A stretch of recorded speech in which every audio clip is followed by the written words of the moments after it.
Public आजच्या व्हिडिओमध्ये आपण बघणार आहे साऊंड इफेक्ट कसे भेटतील आणि ते कुठे भेटतील. पहिले हे बघा.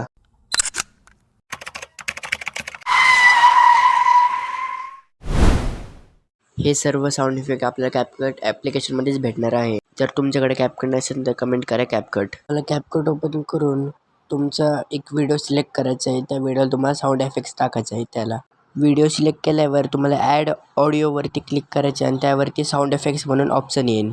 तुम्हाला ते साऊंड ॲड करायचे ते ॲड करू शकता आणि ते तुमच्या हिशोबाने ॲडजस्ट पण करू शकता. तुम्हाला तिथे ढिगभर साऊंड भेटेल. खूप प्रकारचे साऊंड इफेक्ट आहे. तुमच्या व्हिडिओच्या हिशोबाने तुम्ही ॲड करू शकता. असंच टिप्ससाठी फॉलो करा विसरू नका. सिनेमॅटिक आर्य.